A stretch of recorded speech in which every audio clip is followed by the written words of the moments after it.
All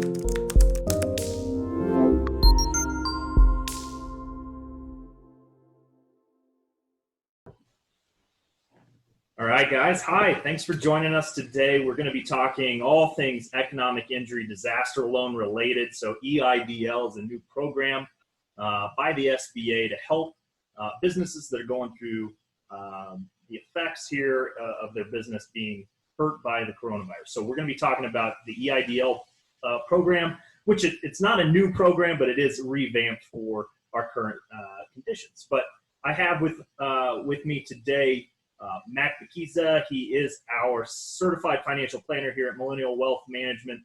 He'll be answering some of these questions and helping you to decide how to take best advantage of the opportunities the government's providing for you right now. So, Mac, just want to turn it over to you real quick to give a real brief intro. Sure. So, as Grayson said, I am a certified financial planner. It's been a long time getting that certification, but I'm glad I have it. I've joined MWM back in January as just a financial advisor, but now I'm a CFP. I'm ready to take on clients and do some great meetings and get people going with their finances. Awesome. Thanks, Mac. Yeah, we're so excited to have you talk a little bit today about the EIDL program. Obviously, businesses have been impacted here by the coronavirus, and they may not know exactly what they need to be doing. The EIDL is one of the programs that the SBA is offering to help aid these businesses right now. So would you mind just telling us, Mac, what the purpose of this loan is? Sure. So the EIDL, it's meant to provide capital for businesses that have been impacted by a declared emergency. Now, with the coronavirus going around the country, that is declared a national emergency. So any business throughout the United States can apply for this loan. And what the funds are specifically supposed to be used for is capital for, again, lease payments, accounts payable, paid leave, even just payroll in general. So this money is meant to keep businesses afloat. And the interest rate is pretty low. It usually ranges between 2.75 to 3.75%. And with a maturity of 30 years. So when you do have to pay these loans back, the payments are going to be pretty small. And then another great thing about EIDLs as well is that those loan payments can be deferred to up to a year. So not only are you going to get a relatively low payment, those payments can be deferred up to 1 year. So you have plenty of time to pay the funds back. So, Max, some folks that are maybe considering applying for the EIDL loan, what should they know? How should they apply? And are there any items or circumstances where these funds are not able to be used for certain items? Sure. So the two biggest things that the SBA has made clear is that if you're wanting to use the EIDL to refinance long-term debt, or if you're a corporation who's wanting to find a way to provide some sort of shareholder compensation during these times, the SBA has strictly prohibited those two particular actions. Because again, they want you to be able to keep your, due for lease payments, mortgages, accounts payable again. So this kind of overhead coverage is what they want this loan is focused for, not to provide some sort of compensation or try to trick the system by refinancing to a low interest, loan. It's meant just to provide capital support for businesses who are in actual need of that kind of support. Cool. And how would somebody go about applying for the EIDL? So what's really nice is that the EIDL's application process is it's really straightforward. They have, in the website, they have a quick, streamlined form they can go through their website, which I believe we have the link on the blog available. So if you want to look at the application, what it looks like, you can just pull it right up. And it takes actually about 10 minutes or less. So it's it's very straightforward. It's different from the PPP where you have to apply through a bank. You go with the SBA directly. And what's nice is after you apply, you get a response actually relatively fast. Some people say as little as 10 days, but might be as late as 21 days at the latest. So the turnaround's somewhat fast considering how much volume is going through the SBA right now. Perfect. Yeah, and so really this program is separate from the PPP, which is the Paycheck Protection Program that a lot of business owners have questions about right now, and they feel directed to apply for that loan. Now, how does this EIDL loan, how does that work in concert with the PPP, Matt? Sure. Well, one of the biggest questions that again, people have is, should I do one, the other, a little bit of both? One of the biggest questions that you should ask yourself is, what is your exact hardship? Is it keeping employees paid? Is it having capital for, again, lease payments, accounts payable, or is it just overhead you're trying to cover? Now, if you want to cover overhead and just those general, again, lease payments, what you want to consider would be the EIDL.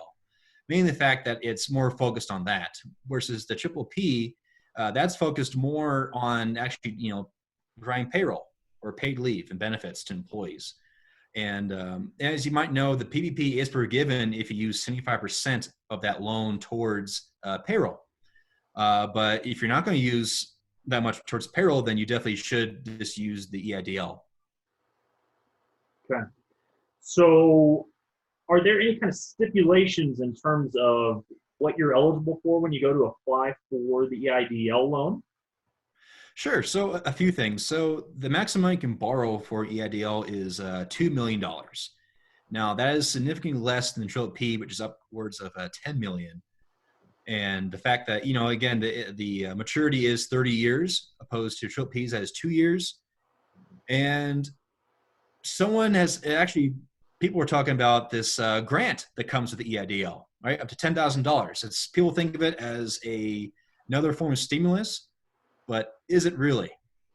Now, a couple days back, the Massachusetts Department for the SBA's Massachusetts branch, I think that's how you'd say that, had issued guidance in terms of grant, capping it to $1,000 per employee, and with the maximum being $10,000 as well.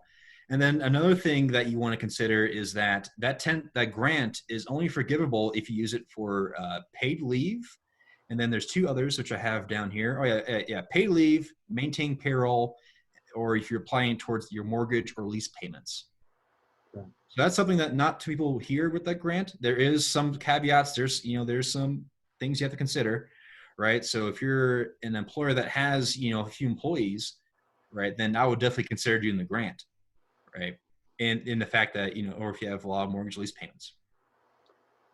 And how does the government, how do they classify or define an employee for somebody? Maybe they're a sole proprietor, or maybe they're an LLC, sole owner, maybe with just a couple contracts. How does the government define an employee? Sure. Well, that's actually a relatively complicated question. But what's really nice is that the Legal Information Institute, which is from Cornell, has actually broken down how the government would consider employee for the purposes of this loan. And again, we have to provide that link to the blog as well, because that could be, again, very loaded. Because that's kind of saying what's the difference between a contractor and employee, like when would you use one or the other. That can be, again, quite challenging depending on the type of work that they're doing and all that as well. So that would be the best answer I can give in terms of that. Yeah, and Mac, you keep referring to this blog post. We do have on our website on millennialwealthmanagement.com. Go to our blog under our firm, and you can see blog posts on the EIDL, on the PPP. Lots of great reference material. Mac was the one that wrote these blogs as well, so he knows the content well and knows that info is in there for you. So certainly look at that. Real quick before we kind of finish up this video here, Mac, what are some other thoughts that you may have, some kind of last minute things you want maybe some employers to understand about these programs, and maybe some helpful tidbits that they can take away? Sure. So with the EIDL, which is very nice, again, the objective with this is to make the process as easy as possible. Now, you will have to have a good idea of what your last year's revenue was. So usually most people use 2019 when they're doing the loan. What your cost of goods was. So this essentially is how much did it cost you to earn the revenue that you received. That's probably the best way I can explain it. And with that being said, if you have a CPA or accountant that you work with, I would highly advise that you know what those numbers are by discussing it with your CPA, Or if you do your own accounting, you can look and you have everything, it's very clean. Look through QuickBooks and see what you've earned, what your expenses were, what exactly you want to target with the loan. And again, kind of going back with making things easy, the SBA is not asking for collateral if if the loan is going to be less than $25,000. But if it's going to be more, there might be some sort of collateral that you would be willing to put up for the loan. So that's a big thing you have to consider. What's nice is that you don't need to have a personal guarantee for the EIDL loan as long as the loan is less than $200,000. Yeah. So those are some of the three biggest points that I want to make sure people know. Is that one, you have to have your books in order. Two, understand what kind of collateral you can put up if you need to.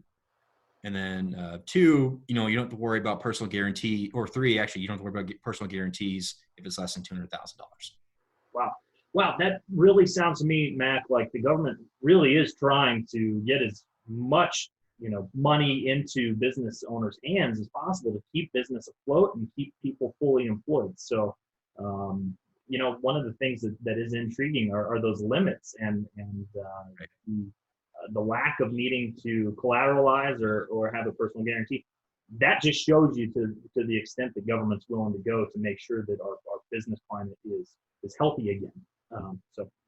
Yeah, and in fact, and one of the biggest, actually, for some people is, say, if you're like a sole proprietor or like a contractor, they might just use your credit score to base the loan. So again, that's making it very easy for very small businesses, even if it's like a one-man show.